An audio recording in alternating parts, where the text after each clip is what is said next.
opportunity to thank the Kansas City Royals for drafting Jeremy Affeldt and letting us have him.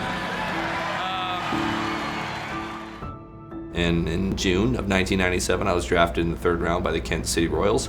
And before I knew it, I was playing professional baseball for the Royals down in Fort Myers, Florida. You made it. You're like, hey, this is my dream. I made it. I have a baseball card, a legitimate, not minor league baseball. I have a major league baseball card. I collected those as kids, And so that, to me, I was it. I was on cloud 9. I was at the top of my game. I made it. And within 3 years, I hated it. And I remember business took over with the Kansas City Royals, and I went to arbitration.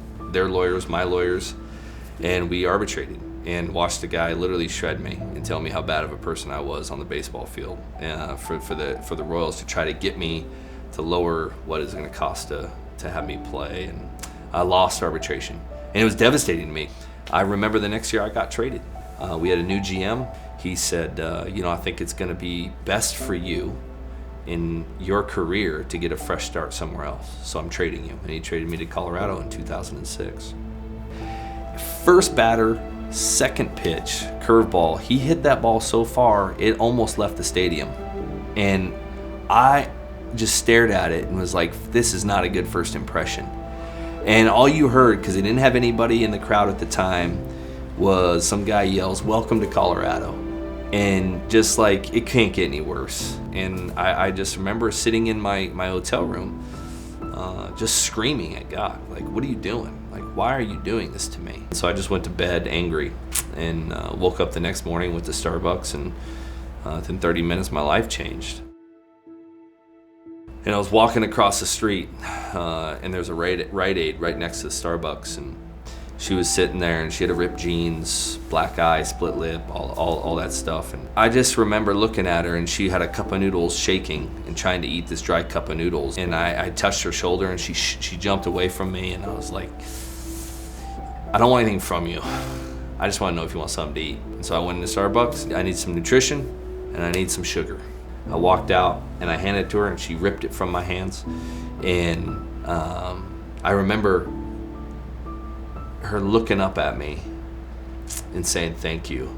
She wasn't saying thank you for the food or the drink. I think she was saying thank you for letting me know I exist. There was so much that I had that she didn't, but our realities inside were the same thing, and I needed someone to let me know I existed. I was yearning for it. I went to the field that day feeling so fulfilled and thinking, why do I feel actually happy today to be a baseball player?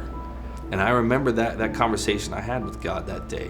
As long as you keep me in the big leagues and give me this platform, I'm going to play for something more than myself. And I became a free agent in 2009, and my experience went to a whole nother level when I signed with the San Francisco Giants.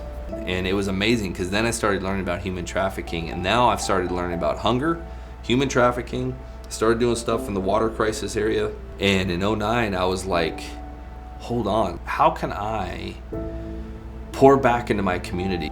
I started to realize, remembering Matthew 25, remembering the girl at Starbucks, this is how I do show that I put my pants on one leg at a time like everybody else. This is how I do show that I want everybody to have the chance to say, one day I'm gonna be.